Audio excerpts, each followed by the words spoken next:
বিসমিল্লাহির রহমানির রহিম।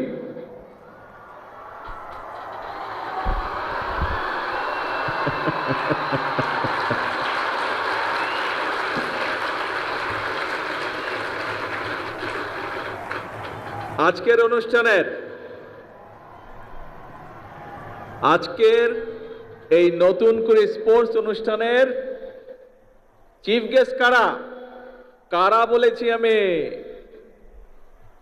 এই যে গ্যালারিতে ছোট বন্ধুরা বসে আছো, তোমরা হচ্ছে আজকের অনুষ্ঠানের চিফ গেস্ট। আর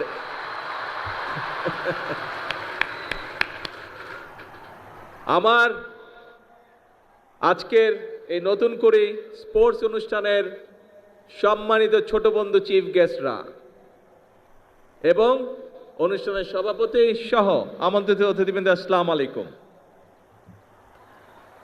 আমার কাছে একটা বড় বক্তৃতা আছে, দেখতে পাচ্ছ বন্ধুরা,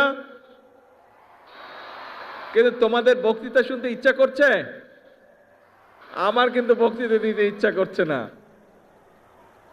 তোমাদের সাথে তাহলে একটু কথা বলি। হ্যাঁ, বক্তৃতা আমরা শুনে ফেলেছি। আগে আমাকে বলো, এই যে মাঠের মধ্যেখানে আমাদের অন্য বন্ধুরা যে বসে আছে, ওরা যে কিছু আগে অ্যাক্রোবেট দেখালো, তারপরে সুইমিং দেখালো, চেস দেখালো, এই যে 8টা আমাদের ইভেন্ট এখানে দেখালো, কেমন লাগলো?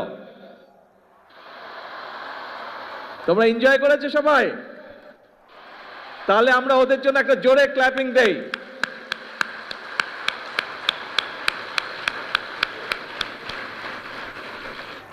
এখন এই যে আজকের এই অনুষ্ঠানটা, এই যে নতুন করে স্পোর্টস, এইটার আইডিয়াটা কিভাবে আসলো সেই গল্পটা আমি তোমাদেরকে বলবো। বেশি বড় গল্প না, ছোট গল্প। শুনবে?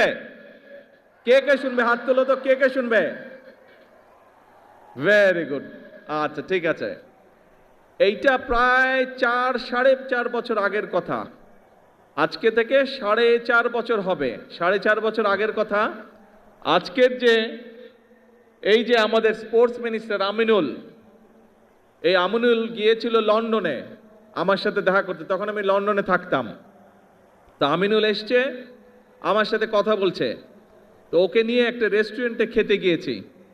আমি গিয়েছি, আমার সাথে তোমাদের আন্টি গিয়েছেন, আমিনুল গিয়েছে, আর এখানে কয়সার বসে আছে, খুব সম্ভব কয়সারও আমার সাথে ছিল। আচ্ছা, তো এখন আমরা গল্প করছি, কথা বলছি বাংলাদেশের বিভিন্ন বিষয় নিয়ে। তারপরে আমরা কথা শুরু করলাম, যেহেতু আমিনুল স্পোর্টসের মানুষ, আমি ওকে স্পোর্টস নিয়ে আলাপ শুরু করলাম, যে স্পোর্টস নিয়ে আমরা কি কি করব, বিভিন্ন বিষয়ে আলাপ করলাম। আলাপ করতে করতে এক পর্যায়ে আমরা খাবার টেবিলে বসে ঠিক করলাম যে আমরা নতুন করে স্পোর্টস চালু করব বাংলাদেশে। আর এই নতুন করে স্পোর্টসে কারা থাকবে? এই যে তোমরা আজকের এই গ্যালারিতে বসে আছো, তোমাদের সাথে কিন্তু আরো প্রায় সবগুলো জেলা কিন্তু অনলাইনে কানেক্টেড, কিন্তু সারা বাংলাদেশ কিন্তু তোমাদের সাথে কানেক্টেড। সব বাংলাদেশের নতুন করির বন্ধুরা, ছোট বন্ধুরা, তোমাদের সকলকে আমি বলছি, শুধু সিলেটে যারা তারা না, পুরা বাংলাদেশকে আমি বলছি, সব বন্ধুদেরকে, এইটা হচ্ছে আজকে তোমাদের অনুষ্ঠান। কিন্তু কেন আমরা এই আইডিয়াটা ঠিক করলাম, কেন আমরা করতে চাচ্ছি? আমি চাই আর্কিটেক্ট তৈরি হবে এবং তোমাদের ভিতর থেকে ভবিষ্যতে নেতৃত্ব তৈরি হবে। এই দেশকে তোমরা নেতৃত্ব দিবে, তোমরা সামনে এগিয়ে নিয়ে যেতে হবে। তোমাদেরকে পারবে? ইয়েস। তোমাদের মধ্যে থেকে এমপি হবে, মন্ত্রী হবে, প্রধানমন্ত্রী হবে, প্রেসিডেন্ট হবে, তোমাদের মধ্যে থেকে এই বাংলাদেশের হবে না? ইনশাআল্লাহ। এখন বন্ধুরা, আসো আমরা আবার খেলায় চলে আসি। পড়ালেখা তো সবাইকে করতে হবে, পড়ালেখা কিন্তু মাফ করা যাবে না।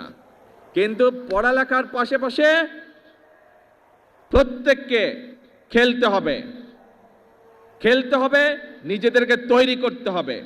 মনে রাখবে, তোমাকে ঠিক করে নিতে হবে তুমি কি করবে, এবং তুমি যখন নিজেকে ঠিক করে নিতে পারবে, নিজের লক্ষ্যকে স্থির করে নিতে পারবে, তখন তুমি সেই টার্গেট অ্যাচিভ করার জন্য সেই সামনের দিকে তোমাকে এগোতে হবে। ঠিক আছে?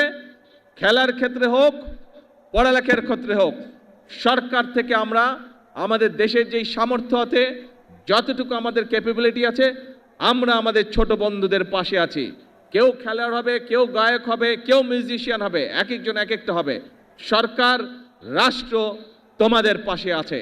কারণ ওই যে একটু আগে বলেছি, ভবিষ্যৎ বাংলাদেশ তোমরা, ভবিষ্যতে বাংলাদেশকে নেতৃত্ব দিবে তোমরা। কি বন্ধুরা, ভয় পেয়ে গেলে নাকি? ইয়েস, জোরে বলতে হবে, না ভয় পাইনি আমরা। এই বাংলাদেশ একসময় পরাধীন ছিল। আমাদের পূর্বপুরুষরা এই বাংলাদেশকে স্বাধীন করেছে, যুদ্ধ হাতে, অস্ত্র হাতে যুদ্ধ করে স্বাধীন করেছে। তারপর বিভিন্ন সমস্যা হয়েছে দেশে। আমাদের দেশের মানুষরা, বিশেষ করে তোমাদের মনে আছে 2024 সালের 5ই আগস্ট এই দেশের ছাত্র জনতা এই দেশের মানুষকে আবার স্বাধীন করেছে। আবার আমরা সামনে এগিয়ে চলার পথ পেয়েছি প্রিয় বন্ধুরা। কাজেই এখন তোমাদের নিজেদেরকে তৈরি করতে হবে। তোমরা ছোট বন্ধুরা সারা বাংলাদেশে যারা আজকে আমাকে দেখছো, তোমাদের প্রত্যেককে নিজেদেরকে তৈরি করতে হবে। তোমরা যত সুন্দরভাবে নিজেদেরকে তৈরি করতে পারবে, তোমরা যত শক্তিশালীভাবে নিজেদেরকে তৈরি করতে পারবে, যে খেলোয়াড় হতে চাও তাকে খেলোয়াড় হতে হবে, যে গায়ক হতে চাও তাকে গায়ক হতে হবে, যে মিউজিশিয়ান হতে চাও তাকে মিউজিশিয়ান হতে হবে, যে আর্কিটেক্ট হতে চাও তাকে আর্কিটেক্ট হতে হবে, যে ইঞ্জিনিয়ার হতে চাও তাকে ইঞ্জিনিয়ার হতে হবে, যে ডাক্তার হতে চাও তাকে ডাক্তার হতে হবে। প্রত্যেককে তোমাদের গড়ে উঠতে হবে, তাহলেই বাংলাদেশ গড়ে উঠবে। আগামীর বাংলাদেশ সম্পূর্ণভাবে নির্ভর করছে তোমাদের উপরে। তোমরা যত ভালোভাবে সুন্দরভাবে গড়ে উঠবে, বাংলাদেশ তত সুন্দরভাবে তত শক্তিশালী ভিত্তির উপরে গড়ে উঠবে। কাজেই ছোট বন্ধুরা, আমাদের সময় প্রায় শেষ। এখন বাংলাদেশ তাকিয়ে আছে তোমাদের দিকে। আমরা শুরু করে দিয়ে যাব, তোমাদেরকে সামনে এগিয়ে নিয়ে যেতে হবে বাংলাদেশকে। পারবে? এখন বলো তো, কে কে পারবে না হাত তুলো। কে কে পারবে না হাত তুলো। এইদিকের গ্যালারি দেখি কে কে হাত তুলেছে। না, এইদিকের গ্যালারিতে কেউ হাত তুলেনি। এইদিক গ্যালারিতে কে হাত তুলেছে? কে হাত তুলেছে? পারবে না, পারবে না কে? না, দেখি কেউ হাত তুলেনি। এইদিকের গ্যালারি, না পারবে না। এবার বলো পারবে কে কে? ইয়েস, সবাই পারবে ইনশাআল্লাহ। তাহলে আজকে নম্বর বক্তৃতা। এখন বিষয় অল্প, পড়তে হবে, নিজেকে রেডি করতে হবে, আর খেলতে হবে। একই সাথে যে গান শিখতে চায় সে গান শিখবে, সেই ব্যবস্থা আমরা করব। যে মিউজিশিয়ান হতে চায় সে মিউজিশিয়ান হবে, সেই ব্যবস্থা ইনশাল্লাহ আমরা করব। যে খেলতে চায় সে খেলোয়াড় হবে, সেই ব্যবস্থা আমরা ইনশাল্লাহ করব। ঠিক আছে? এই তোমাদের সাথে আমার কন্ট্রাক্ট। কিন্তু ওই যে প্রথমে যেটা বললাম, তোমাদের সকলকে বাংলাদেশের অ্যাম্বাসেডর হতে হবে। অ্যাম্বাসেডর হতে হবে, হবে তো? ইয়েস। তাহলে আজকে আমার কথা শেষ। আকাশ খারাপ, বাড়ি যেতে হবে সবাইকে। ভিজা চলবে না, ভিজলে আবার জ্বর আসবে, আম্মু বকা দিবে কিন্তু। ঠিক আছে? ভেজা যাবে না। আমরা অনুষ্ঠান শেষ করে দিব তাড়াতাড়ি, সোজা সুন্দর বাড়িতে যেতে হবে। ঠিক আছে? আর আজকে থেকে সকলকে প্রতিজ্ঞা নিতে হবে যে এই বাংলাদেশ তোমার, এই বাংলাদেশকে গড়ে তুলবে তুমি, এই বাংলাদেশকে বিশ্বের বুকে পরিচিত করাবে তুমি, তুমি আর তুমি। আল্লাহ হাফেজ। বাংলাদেশ জিন্দাবাদ।